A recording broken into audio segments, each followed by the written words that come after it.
With the Moogle treasure trove now upon us, it's time to start farming tomes so you can get all the different rewards. Now, because of the changes to the event along with the options available, the idea of farming content solo is actually a bit better than it has been in the past, and I find many people do prefer to do things by themselves when they're able. So here is how you can farm your tomes solo relatively quickly.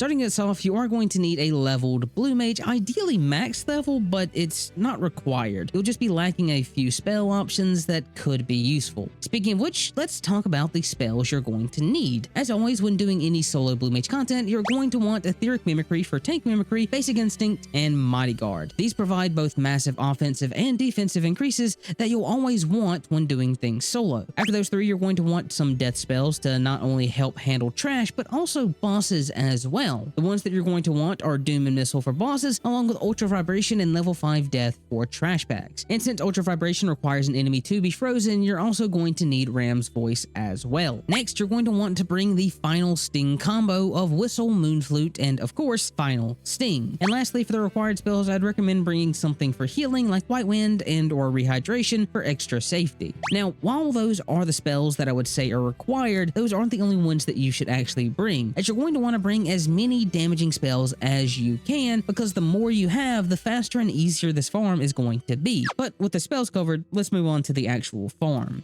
Our instance of choice is going to be the Sunken Temple of Karn. But before we begin, there's a few things we need to go over about this dungeon. First, the bee enemies spread throughout the dungeon are immune to freeze, meaning we can't just rush through and use Ultra Vibration, because at the very least, we would still have to deal with the bees. This is actually why we bring level 5 Death, because if we find ourselves having to kill trash containing these bees, we can use this spell instead to kill everything. But that actually brings us to the next thing about this dungeon, which is the fact you can skip roughly 80% of the enemies in this dungeon. You see, all the enemies in this dungeon either aggro through sight or sound, meaning half the enemies you can toggle your slow walk to get past, while the other half you can just walk behind. In fact, you don't have to fight a single enemy before the first boss. Speaking of the first boss, it's actually the only one of the three to be immune to death effects, meaning you're going to have to do it normally while the other two you can simply cheese. And with the preliminary information out of the way, let's move on to doing the dungeon. The first thing you'll want to do anytime you instance in is make sure your Mighty Guard and Basic Instinct are active. After that, you're going to run up the stairs, making sure to hug that right wall to avoid aggroing the bat enemies. Once you make it to the next set of stairs, you're going to want to make sure to toggle your slow walk as you enter the room, again making sure to hug that right wall as much as you can. And as long as your walk is toggled, the bat that you're going to likely walk through shouldn't aggro, though the skeleton can occasionally aggro if you don't stick close enough to that wall. Moving on to the next big room, you actually have two options here. You can find where the first bee is and slowly walk past the bats in the opposite direction, at which point you can hope and wait the next bee in the statue will look away from the next room, or you can just run past everything and use level 5 death to kill them all before you fight the first boss. Moving on to said boss, as mentioned earlier, you're going to have to do this somewhat normally, bursting the boss with whatever spells you have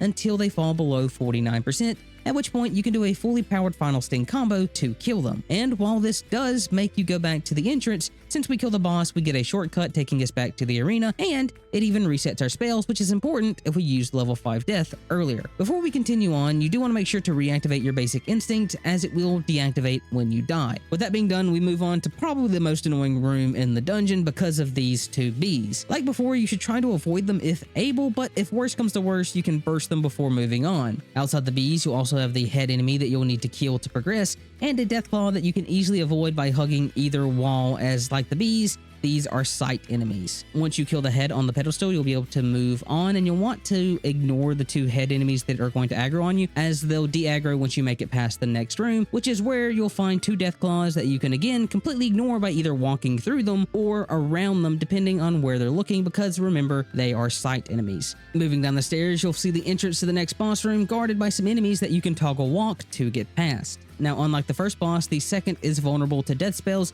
so you can spam Doom on the Guardian, not the Soul Stone, until you get the debuff on them, at which point you wait for them to die. After the second boss, you'll have another room you can toggle walk to get through, followed by 2 more death claws that you can walk through or around depending on where they're looking, and that's going to be it for avoiding fights, as this last stretch is why we brought Ultra Vibration. Head to the next room, making sure to kill the head on the platform, and then continue up the stairs, where you'll do the same thing with the second head. Then you'll just continue to run forward to the scale room, where you'll use Ram's voice and Ultra Vibration to kill all the enemies, and then burst the remaining ones that spawn when you actually mess with the spell. The last boss is basically a repeat of the second, except I prefer to use Missile, as I think it's on average faster, since the last boss doesn't have the damage reduction that the second does. And that is how you solo farm Sunken Temple of Karn, but we're not actually done yet, as there's actually one more thing you can do to increase your farm, and that is spamming your dungeons in the gold saucer. Because new to this treasure trove is the fact that the gates in the saucer now reward tomes, and the amount they reward are somewhat sizable for how quick they tend to be. So if you want to get the most out of your farm, make sure to do any gates in between your dungeon runs for some extra tomes. And that's basically how you farm the treasure trove by yourself. Now, if you found this helpful, please consider liking the video and maybe subscribing to the channel for more content. Also, given this farm mostly revolves around Blue Mage, you may want to consider checking out some of my other Blue Mage guides, like this one going over how to solo Shadowbringer's dungeons as Blue Mage so you can get some powerful spells like Sea Shanty. But with that being said, thanks for watching, and I hope you enjoy farming this event.